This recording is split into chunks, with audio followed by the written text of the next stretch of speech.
3 títulos en menos de un año. Suena increíble, pero eso fue exactamente lo que consiguió Vélez Sarsfield entre finales de 2024 y 2025. Sin embargo, para entender cómo el Fortín terminó levantando 3 trofeos, primero hay que volver varios meses atrás, cuando muy poco imaginaban que este equipo estaba a punto de escribir una de las mejores páginas de la historia del club.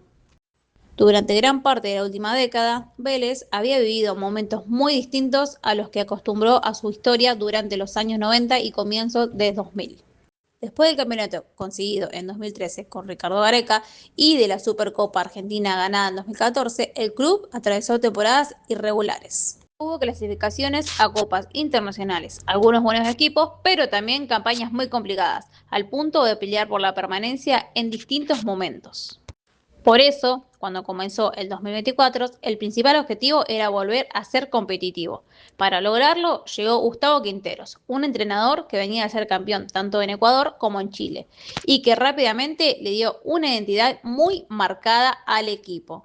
Quinteros armó un Vélez intenso y agresivo para recuperar la pelota y con una mezcla muy interesante entre futbolistas experimentados y juveniles surgidos de la cantera. Los referentes eran Claudio Aquino, Brian Romero, Agustín Bouzat y Tomás Marchiori, pero al mismo tiempo apareció una nueva generación de chicos del club como Valentín Gómez, Cristian Ordóñez, Damián Fernández, Joaquín García, Mayer Carricio y Thiago Fernández, que empezaban a demostrar que la historia de la fábrica de jugadores de Vélez seguía más viva que nunca. Ese crecimiento empezó a verse desde el primer semestre. Vélez llegó a la final de la Copa de la Liga, donde cayó por penales frente a Estudiantes de La Plata. Meses más tarde alcanzó otra final, la de la Copa Argentina, pero volvió a quedarse con las manos vacías tras perder ante el Central de Córdoba en Santiago del Estero. 2 finales, 2 derrotas. Y una sensación muy clara. Este equipo jugaba bien, competía contra cualquiera, pero todavía no podía coronarse. Muchos pensaban que esos golpes podían afectar al plantel. Sin embargo, ocurrió exactamente lo contrario. Lejos de derrumbarse, Vélez utilizó esas derrotas como combustible para afrontar el gran objetivo que quedaba, la liga profesional. El torneo no empezó de la mejor manera. En la primera fecha perdió 3-1 frente a Gimnasia en La Plata. En apenas 5 jornadas había conseguido solamente 5 puntos y algunos ya empezaban a cuestionar si realmente podía pelear arriba. Pero todo cambió después del receso por la Copa América. Ese fue el verdadero punto de inflexión. A partir de allí apareció el mejor Vélez del año. El equipo goleó 3-0 a Talleres, una de sus principales rivales en la pelea por el campeonato. Y desde ese entonces construyó una racha impresionante de resultados positivos que lo llevó a la cima del torneo. Con el correr de las fechas comenzaron a llegar actuaciones realmente contundentes. El 5-0 sobre Barraca Central, el 4-0 frente a Independiente y Rivadavia, el triunfo ante Estudiantes y la victoria sobre Racing. Y sobre todo, una enorme regularidad que terminó siendo la principal diferencia respecto a sus perseguidores. En la fecha número 12, Vélez alcanzó el primer puesto de la tabla. Lo más impresionante es que nunca más lo abandonó, ni siquiera cuando atravesó una pequeña racha de empates sobre el final del campeonato. Mientras otros candidatos dejaban puntos constantemente, el equipo de Quinteros seguía sumando, quizás no siempre brillando, pero sí demostrando una personalidad enorme para sostener la ventaja. Además del funcionamiento colectivo, hubo rendimientos individuales que fueron determinantes. Claudio Aquino fue el conductor futbolístico del equipo. Brian Romero aportó goles fundamentales durante toda la campaña. Marchiori respondió cada vez que el equipo lo necesitó y en defensa apareció una de las grandes revelaciones del fútbol argentino, Valentín Gómez, consolidándose como uno de los mejores zagueros del campeonato. Pero probablemente el mayor mérito del Quintero fue lograr que el equipo no dependiera exclusivamente de una figura. Todos entendían su función, todos sabían que jugaban, y eso hizo que Vélez fuera posiblemente el conjunto más equilibrado del torneo. Claro que el desenlace no iba a ser sencillo. El campeonato llegó abierto hasta la última fecha. Huracán todavía tenía chance de salir campeón. Talleres también esperaba un tropiezo. Y Vélez debía enfrentar justamente al Globo en un José Amalfitani completamente colmado. La presión era enorme, no solamente porque dependía de sí mismo, también porque apenas unos días antes había perdido la final de la Copa Argentina. Un golpe muy duro desde lo emocional. Pero esa tarde del 15 de diciembre de 2024 apareció el equipo que había dominado gran parte del año, con autoridad, con personalidad y con la convicción de que no podía escaparse otra oportunidad. Claudio Aquino abrió el marcador. Más tarde, Damián Fernández amplió la ventaja. El pitazo final desató un festejo que se había hecho esperar durante más de 10 años. Vélez vencía 2-0 a Huracán y se consagraba campeón de la Liga Profesional 2024. Era el título número 17 de su historia y el regreso definitivo del Fortín a la cima del fútbol argentino. Pero esa vuelta olímpica significó mucho más que un campeonato, porque además de sumar una nueva estrella, ese título abrió la puerta a otras competencias que terminarían convirtiendo a ese equipo en uno de los más exitosos de la historia reciente del club.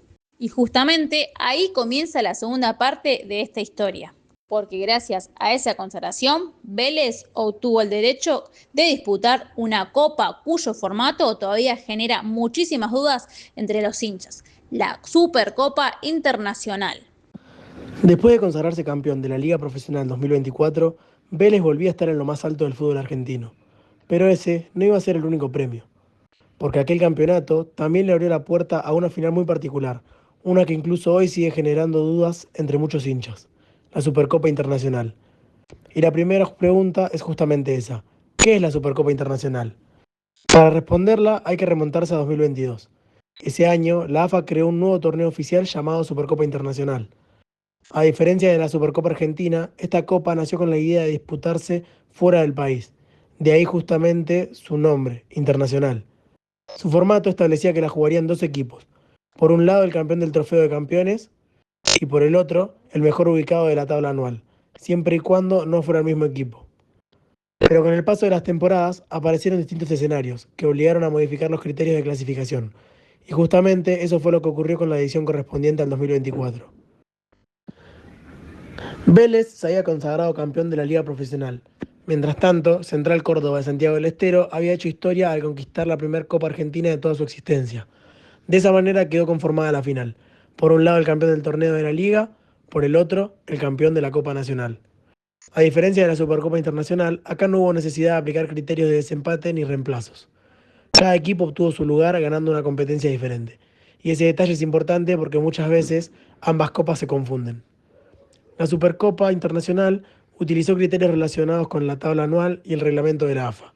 La Supercopa Argentina, en cambio, mantuvo su formato clásico: campeón de la Liga contra campeón de la Copa Argentina.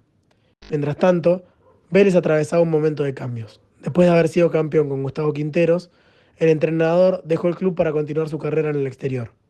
Su lugar fue ocupado por Guillermo Barros Esqueloto, un técnico con una trayectoria importante tanto como futbolista como entrenador. Cambiar de entrenador después de una temporada tan exitosa nunca es sencillo. Cada técnico tiene su manera de trabajar, sus ideas y su forma de interpretar el juego. Sin embargo, Guillermo entendió rápidamente que había una base muy sólida sobre la cual construir. No llegó para empezar de cero. Llegó para potenciar un equipo que ya tenía una identidad marcada. Y esa continuidad fue clave para que Vélez siguiera siendo competitivo. El plantel prácticamente conservó la columna vertebral que había conquistado la liga profesional. Seguían presentes futbolistas como Tomás Marchiori, Valentín Gómez, Agustín Bouzat y Brian Romero, además de varios juveniles que ya se habían consolidado en primera división. Con ese contexto llegó la gran final frente a Central Córdoba. Del otro lado estaba un rival que también tenía muchísimo para ganar.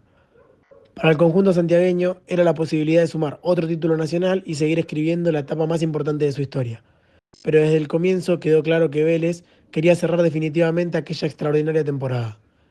El Fortín mostró intensidad desde los primeros minutos. Controló la pelota, presionó alto y buscó imponer condiciones desde el arranque. La diferencia llegó gracias a una actuación muy sólida tanto en ataque como en defensa. Cada línea del equipo respondió cuando fuera necesario. La experiencia de los referentes volvió a combinarse con el despliegue de los más jóvenes, una fórmula que ya había dado excelentes resultados durante todo el ciclo. Cuando el árbitro marcó el final del encuentro, la imagen volvió a repetirse: los jugadores abrazándose, los hinchas festejando y un nuevo trofeo levantándose al cielo. Vélez era campeón de la Supercopa Argentina 2024. Era el tercer título oficial conseguido en menos de un año. Un logro que muy pocos clubes argentinos pueden decir que alcanzaron en tiempos recientes. Pero quizás lo más importante no fueron solamente las copas, fue la manera de conseguirlas. Porque este Vélez no se construyó alrededor de una única figura. No dependió exclusivamente de un goleador, ni de un arquero, ni de un entrenador. Fue el resultado de un proyecto deportivo que apostó por los futbolistas surgidos por su cantera. Incorporó jugadores de experiencia en puestos claves y encontró un funcionamiento colectivo que lo convirtió en uno de los equipos más regulares del país. Si repasamos el recorrido completo, queda todavía más claro. Primero, llegaron dos golpes muy duros. Las finales perdidas de la Copa de la Liga y de la Copa Argentina, donde muchos pensaban que ese equipo iba a quedarse otra vez en la puerta. Sin embargo, ocurrió exactamente lo contrario. Esas derrotas fortalecieron al grupo, le dieron experiencia y terminaron siendo el impulso definitivo para conquistar la liga profesional. Ese campeonato no solamente devolvió a Vélez al primer plano del fútbol argentino, también abrió la puerta a disputar dos finales más, la Supercopa Internacional y la Supercopa Argentina. Las dos terminaron con una vuelta olímpica. Por eso, cuando alguien recuerda la temporada 2024 de Vélez, no debería pensar únicamente en un campeonato. Debería pensar en un equipo que volvió a competir como los grandes, que recuperó una identidad, que volvió a confiar en sus inferiores y que transformó un año lleno de desafíos en uno de los periodos más exitosos de su historia reciente. 3 finales ganadas, 3 estrellas nuevas y la confirmación de que el Fortino una vez más había regresado al lugar donde su historia indica que pertenece. Porque los títulos se festejan, pero los procesos que lo hacen posible son los que realmente quedan para siempre.